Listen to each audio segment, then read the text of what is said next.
Welcome, Daisy. So good to see you again. It's always a delight. Thanks for coming. Hi. Oh, hello. So tell me, what a little bit about resilient wellness. Tell me all about that. Yes, so I know that some folks may be confused because last time I was here, I was representing Blockchain for Social Justice. Yeah. I'm still a part of that. Now, the reason why I actually started Blockchain for Social Justice was because of Resilient Wellness, which is a social enterprise I've been working, I developed about 5 years ago that focuses on addressing public health inequities.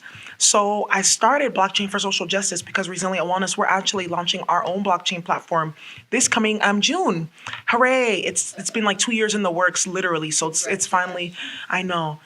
So I started the Blockchain for Social Justice because I wanted to be able, for my community to be able to use the healthcare platform, but I had to introduce it to them slowly. So that's just a little bit of background information for folks who may be confused. But Resilient Wellness, we focus on like we do health education. We have workforce development programs where we actually train people how to be certified like peer counselors and health providers. And then we do data analytics as well for healthcare systems.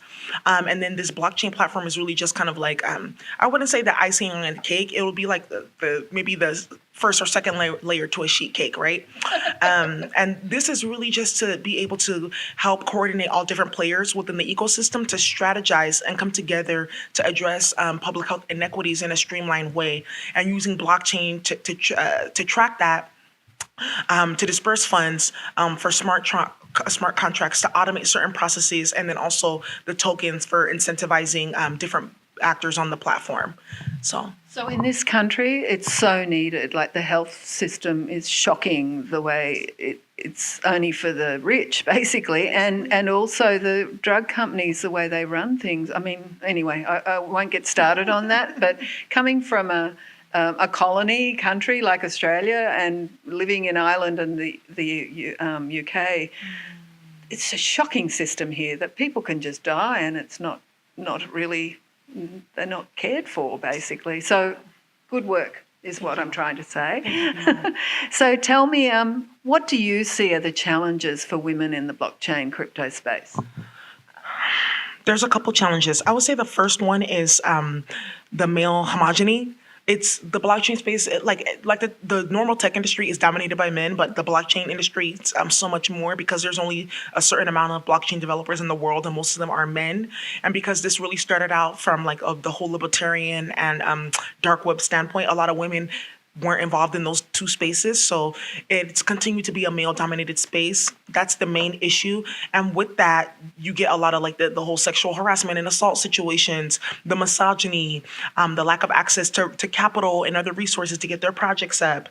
That's the main issue. And it stems from the male dominance. The second issue is there's like a lack of a bridge to actually educating women about like blockchain and crypto, because women were very innovative and creative. And if you like, they always say that having diversity in race and gender actually adds in revenue to a company. Imagine if we had more women in blockchain as like designers and developers. We could create amazing use cases, right?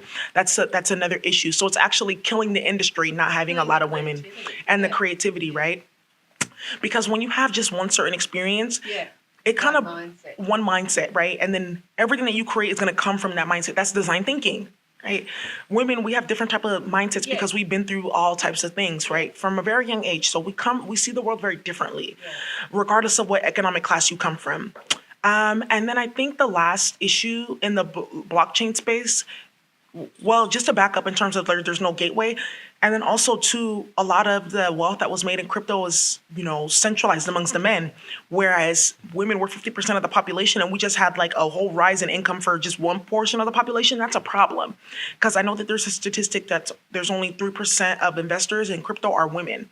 That's a problem, right? Because we're going to use the money in a better way. I know that for a fact because research already shows that, right? Give women a budget, you see what we're going to do with it. So that's another issue. There's a lot of wealth that women could get their hands on to do really amazing things, and we're not able to have access. And even the women who are currently investors and in the space, it's their boyfriends that introduce them.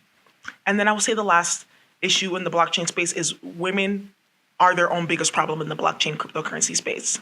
The way that we treat each other, it's very toxic. And just because we're women, we still bring, a lot of us, it's called internalized misogyny. And because we have been conditioned by patriarchy, we hate other women, and we come and we enact that same energy onto each other. Because some of us, we like that there's no women in the space. We want to be the only one.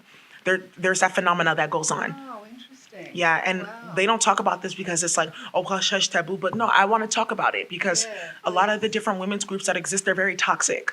And there's a lot of women running around the blockchain space claiming, oh, I'm about women. I can name a few who, you're the reason why there's a lot of women who are not coming to events, who don't want to be in the space, etc. Interesting. Wow. Thank you for that education. And what's your personal vision of the future for blockchain and crypto? Yeah, I guess my personal vision for the future is like an ecosystem that's equitable, but that's thriving though, right? Because there's no point of having like a blockchain ecosystem where everyone's in it and then no one's able to actually generate any type of like equity or income for themselves. That's the whole point, right? Yeah.